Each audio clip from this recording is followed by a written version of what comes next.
I've had a couple of students come down here to see me at the golf projects recently, really struggling to get this rotation, this turn up to the top of the swing and all the way through to impact in their golf swings. Funny enough, all of these people that came to see me had the same issue where they found it a little bit easier with the irons. They found that it was very easy to get this ball and turf compression, that interaction that you're looking for with the irons. But when it came to the driver, the shots were going all over the place. They were going skied, they were going left, they were going right. The strike was really poor. They couldn't get any sort of consistency in their driver turn into their golf swings. So in this video, my name is Harry, PJ Golf Professional here helping transforming golfers worldwide. And I'm going to be showing you today exactly why these golfers were really struggling to get this turn right into the driver swings and how you can get this turn right, the easiest way to get this turn in your driver swing to promote that right angle of attack, to see better launch, more distance, way more accuracy, and most importantly, more consistency from this as well. So these students of mine who came to see me here at the golf projects were trying to get this great turn in their driver swing. What they were finding and what I was noticing as well was that when they were getting this turn, swinging this club all the way up to the top of the swing, they were really trying to get their shoulders to pretty much really turn up to the top, which is what we're after. But in this movement here, where we'd notice the shoulders, I'm going to come a little bit closer this way just so you can see this, but where the shoulders would get very much so parallel, if we were to draw a line going across our shoulders here now, would be very much so parallel to the ground, nearly parallel to the ground. The trouble with doing this here is what's happening here is when I make my swing here and I go this way, try and get this turn taking place, just have a look from this camera angle here. Imagine the ball somewhere in this spot here where I'm just placing that driver now, and I just make this shoulder turn just like I've demonstrated. My swing center, okay, is in the center of my chest, and I'm moving away from this center point. I'm moving away from that golf ball, swinging up to the top like so. So I'm going very lateral. I'm also swinging, if you have a look from this camera angle again, also swinging very much so under plane to encourage my shoulders to get this turn that we think we should get up to the top of the swing. So I'm moving away from the center, I'm moving away from the golf ball. I'm also getting the shoulders very lateral because of this movement taking place, and I'm dragging the club well under the plane of the swing. We're not going too far on the outside, we're not going right back on plane like so. We're going very much so under plane in this motion here. So what's going to happen in the downswing? Well, the golf swing usually would work in reaction. So whatever we do in the backswing, we'd have the tendency of doing the complete opposite in the downswing. So for those of you, and this is what we noticed with my students that came to see me, struggling to get this turn taking place, the driver, they would get to the top of the swing, get in this lateral motion, and to begin that downswing, they've got to find a way subconsciously to bring this center point that they've moved away from, so they're moving away from the center point here, to come back down to the golf ball. Well, because we've got very lateral at the top here like this, and we push downwards, well, we've got to really force those shoulders to come back down now. And when we force those shoulders to come back down, where does the club want to travel? Over plane. So when we swing too much on the inside to begin that golf swing, the tendency that we're going to have, especially when we get this lateral shoulder plane at the top of the swing, is to then revert back and try and get this center of course to move back. We're shifting back over the golf ball. But to do this, we've got to get the shoulders moving this way, and that causes that club to come well over plane. And when we get the club to go over plane, very much so in this over the top manner, what do you think that's going to do to the actual angle of attack itself? Well, the angle of attack for this is going to be very much down on the golf ball. So that is why these students were finding it easier to get this turn right with the irons as opposed to driver. Technically, they weren't doing the turn right either way, but it was easier to time with the irons as opposed to driver, because with the irons, again, like I mentioned at the start, we're always looking for that ball and turf interaction. We want a downward angle of attack into the golf ball, but with the driver, we're wanting to hit more up on the golf ball it becomes much harder to do. The first shots, and this was around, well, the majority of golfers that came to see me, the first couple of shots were literally going this way, getting right underneath the golf ball and hitting the netting up above, which wasn't so good. We were completely missing the golf ball. The drive was going right underneath the tee, just solely because of this steeper angle of attack into the golf ball. This steep angle into the golf ball, descending, which is this downward angle of attack that obviously makes it easy with the irons, but not so much with the driver. So the second swing or the third swing, once they thought subconsciously, oh God, if I keep doing this, I'm going to end up skying them all the time. Well, what would happen is the next one, they would obviously swing the same, working their way back, working their way down, but last minute, they would then push and lean away, which is what you've probably been feeling in your swing as well. Why can't I get this shoulder turn on the way through? I've got the shoulder turn going back really nicely, but on the way through, I always find a way of leaning back. And that's a good thing if you're doing this movement here, because that's helping you recover from this very much so steeper angle into the ball, and then leaning back is going to help you get that ever so slightly more upward motion or reduce that downward motion in to the golf ball. Now, this can cause a lot of outcomes again. Like the student, one of my students who did that, he was then slicing the golf ball because he's come over the top, leaning back. Yeah, he's managed to get this right angle of attack, but the club path is going way left. And that's going to cause a very, very slicey ball flight. Some would then close the face down instead and cause the golf shots to go well to the left. It was too many inconsistent golf shots. So ideally what we would like to see instead, rather than getting this lateral shoulder plane to turn to the top of the swing with driver, we want to see the shoulders working on this almost 45-degree angle. We want to see the shoulders working almost where if we were to place a club like this going across the shoulders, I've just got this a little bit low because I don't want it to affect the mic and the sound on the video, but if we just turn up to the top here now, getting that butt end of the club to point towards the golf ball, you can see here now how we're able to maintain this turn and get these shoulders working more on what we call a tilt. The only key that you're going to need to remember throughout this video is rather than thinking driver turn, I want you to think driver tilt. So there's a difference. Tilt still allows you to turn your shoulders in the golf swing. I'm going to be showing you how to do this right now. So for the actual tilting motion here, you can see when I just take the club back and I get this motion here, I'm actually tilting, I'm creating this tilt taking place up to the top of the swing. And if I just place the club down and swing up to the top from here, you can see how much easier it is for me to get this shoulder turn that we're looking for, but also set myself in a great position, more reliable position to make that downswing. From this position here, we're more likely to come back down on plane and therefore get the correct angle of attack for driver, and with every single club in the bag, of course. So what I want you to do to start off with is just take the driver away for now, and I'm going to get you to take your hands and place them either side of your thighs, just standing in a straight line for now, just like this here. And what's going to happen is you're just going to lift your right hand, roll your right hand up your right thigh, just like this here. And imagine this movement here taking place as the backswing. And you can see here, just because I'm lifting my right arm, rolling my right arm up my right thigh, it's causing my left hand now to travel down my left thigh. So now I'm going to do the opposite here.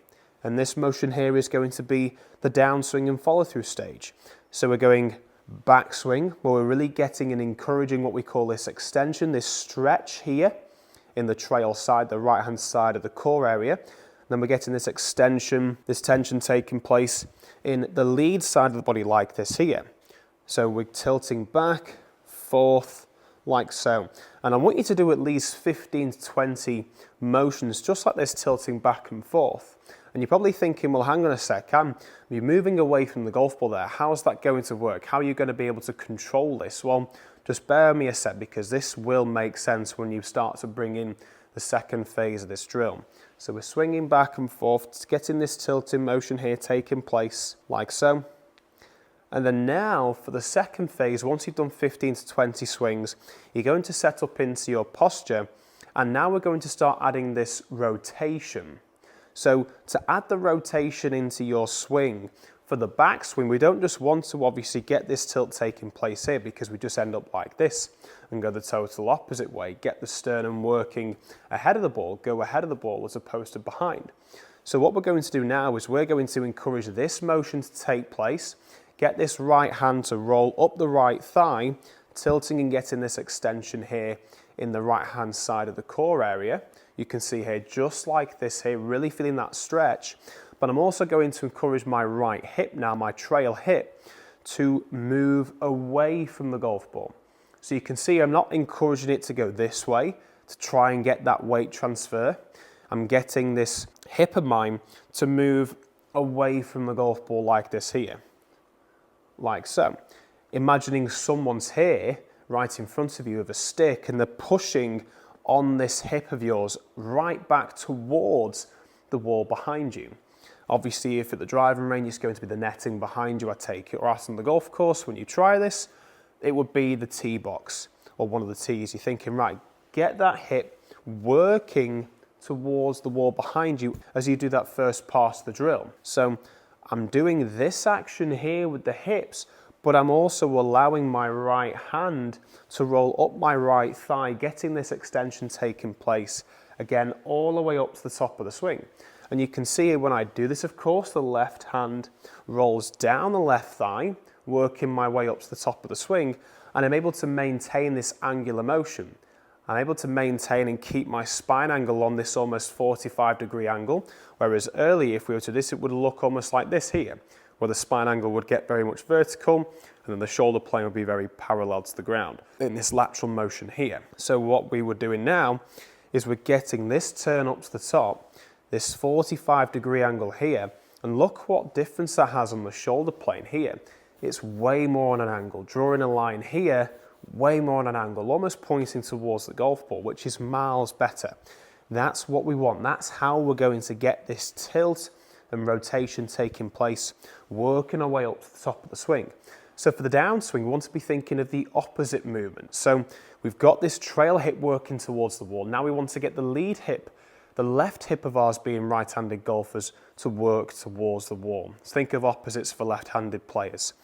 And we're getting this motion here, this tilt and rotation. Now we're going to get this tilt from the lead hand, the left hand working up the left thigh, but I'm also going to encourage, imagine someone's there again, pushing against this left hip with a stick to go behind and away from the golf ball towards the wall behind me. I don't necessarily want to be forwarding this hip too much, because that's naturally going to take place once we start to work on much bigger swings doing this. So I'm working it up to the top, really firing this hip and working it all the way through to this finished position, and you can allow yourself to eventually just get this chest working through like so. So in simple terms, the right hip's going to go back as the right hand goes up the right thigh, and then on the way through, the left hip's going to go back and away from the golf ball as the left hand rolls up the left thigh. So it's back and forth, keeping this angle here in the shoulders, turning back and forth like so. And then once you've got used to this, doing at least 15 to 20 swings, we can start to implement another phase that brings in almost just in between the backswing and the downswing phase, which is probably one of the most important ones for you as a player to take on board. So these two here are the fundamentals. This one's the key that we want to be getting right. But just before we do this, I just wanted to make a quick shout out to my sponsors on the channel, GX Golf, because if you're sick and tired of spending too much money on premium golf gloves, then I definitely recommend taking a look at GX Golf. GX Golf produce high quality premium golf gloves at a fraction of the price. They do them in great little bundle packages that you can get, and you can also save as much as 10% using my discount code down below here, Harry10, so I'd highly recommend checking those out. I did a video on GX golf gloves a couple of years ago when I pretty much first started out, and I was really impressed with the quality of the golf gloves back then, and they've come along massively since. So go ahead, check them out if you're sick and tired of spending too much money on premium golf gloves. So what we tend to see a lot of players do on tour is that they'll fire the hips well before they finish the top of their golf swing. And you can do this, and you can go ahead and try this, working on these two moves, this turn back and forth, but it's going to be very difficult for you if you struggle with what we call disassociation. Now, disassociation is being able to separate the shoulders and hips in your golf swing. And a good test to do this is taking a club like so and placing it across your shoulders. And I just want you to move your hips either side and see how much you can separate them without moving the shoulders at all. If you find this difficult to do and you're moving the shoulders like this here, back and forth, then you're going to really struggle to do this. So if I swing to the top here, and we've worked on this, obviously getting this tilt and rotation, working our way up to the top of the swing, and I set the club into this more reliable position that we're after, as soon as I try and fire the hips, and I can't get this separation taking place between my shoulders and the hips, my shoulders are going to follow the hips. So what's going to happen? The club's going to travel back more overplaying during the downswing. So we're still going to encourage those slicey golf shots taking place. For those of you who have great flexibility, mobility, maybe younger, will be able to do this and not need to worry about this third phase, and they can just get to the top of the swing, really encourage this left hip to fire out the way, and the club will come down on a more shallower approach into the ball, getting this upward motion that we're after. Because look at my shoulders here and look at where the hips are. Completely different angles. But if you struggle to do this and you find the shoulders follow, well, where's the club going to be? The club's going to be somewhere out here. So eventually we've got to bring the hands very close to make contact with the golf ball. Encourages that very much so out to win path. So to stop this, we've got to find something in the transition that's going to help you get the club into this slot on the downswing to help us get that upward motion with the driver, and of course get that more on-plane path, working it slightly more maybe into out, as opposed to getting very steep and out to in. So I'm going to take the club back away, and I'm going to get you to take your hands on your thighs like so again, and get this rotation and tilt working our way up to the top of the swing. And from the top of the swing, the first initial move that I want you to do is keep everything where it is. I'm just squatting into the ground like this here, pressing into the ground. So I'm almost delaying this body turn on the way through. And what that's going to do, and I'll show you with the club later on, but that's going to help you set the club on a more shallower, more on plane approach into the golf ball. So from this position here now, we've added this pressure into the ground. What's going to happen now is we're going to feel like we're pressing back up. Imagine when we're doing a squat jump, we're pressing down to push back up. So we're pressing into the ground, and then as we push back up from this trail foot here, working our way through, that's going to help you really encourage that left hip to fire out the way, going towards the wall behind us, but we still want to encourage this lead hand to roll up the thigh. So it's up to the top, we're tilting and rotating up to the top, then we're adding a little bit of pressure, maintaining this pressure into the trail side, and we're pushing upwards and through, encouraging now this left hip to fire out the way, getting this rotation and tilt taking place on the way through. And you can exaggerate this a lot more with driver. This will still work with the irons, because as we're pushing up from the ground, the club is going to travel more down towards the ball. So we're still going to improve the compression with the irons just from doing this move. With driver, we want to encourage more of this movement upwards to help us get that upward motion to take place.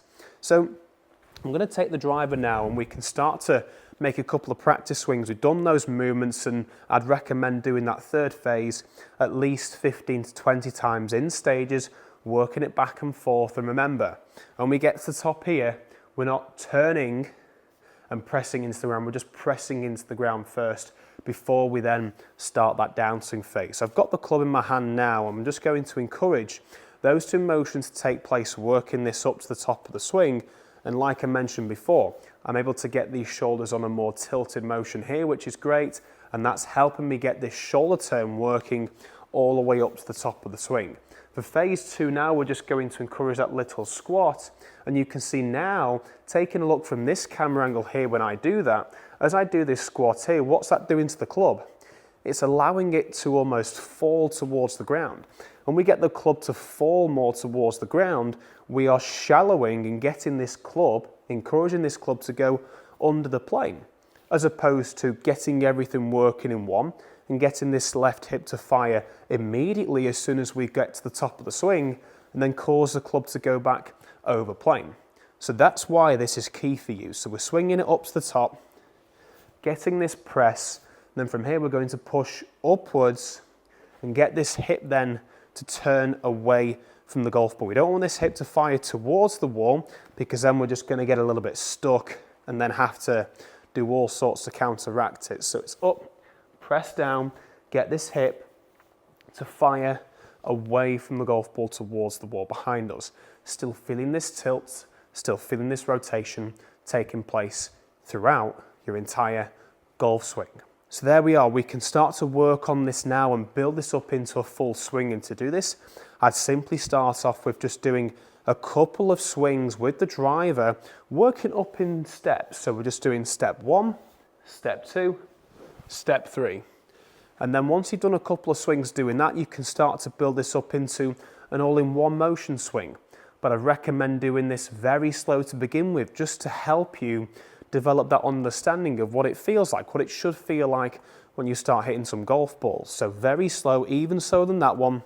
1 up to the top, 2 pressing down, 3 turning through. And then again, we can just start to make slightly quicker swings. So imagine that as 10% of what you would normally swing. Then we're going to go 20%. And then we're going to go 30%. And working our way up, all the way up to that 80-90% swing that you would usually make out on the golf course. Then we can begin hitting a couple of shots doing this, just working this back and forth, working on those motions nice and slow. I'd probably go back to around feeling to you like 40% of your maximum swing speed doing this, or your normal swing speed, the swing that you use out on the golf course, nice and smooth, hitting some shots back, forth, and then through. So we're rotating, twisting up, pressing down, rotating and twisting through, and tilting through. I keep getting tilting and twisting mixed up, so apologies. Every time I say twist, I mean tilt. So we're tilting the shoulders back and forth, of course. And then obviously at the end of it, you can then begin hitting a couple of shots, working on this all-in-one motion at the speed that you would use out on the golf course. Now this is going to take a little bit of time to get used to. We go 1 step back to go 2 steps forward, but I'd highly recommend sticking to this because it's going to make a massive difference to your game, help you improve the ball flight with driver, and how much more accuracy and consistency you're going to gain from this is pretty remarkable if you persevere with this. And by all means, you can contact me on Skillis. Just thought I'd let you know. Skillis, the online coaching app. If you wanted me to check up on your swing when you work on this, no problem at all. Okay, so really working this all in 3 stages, all in one motion. Let's see it. See what we think. A little bit of a fade, not too bad. Really good strike though, getting that upward motion that we want in the driver swing. So for those of you who have come this far and enjoyed the video, don't forget to hit the subscribe button so you don't miss out on all the content coming to you every Tuesday and Friday. I'd highly recommend checking out this video over here if you're looking for more videos, more content to help you work on this turn and rotation taking place in your golf swing. Don't forget you can head over to Golf Swing Systems and use the discount code below SURE5 to receive 5% off your orders. From launch monitors to training aids, you can get anything on their website. So thanks for watching. We'll see you in the next video.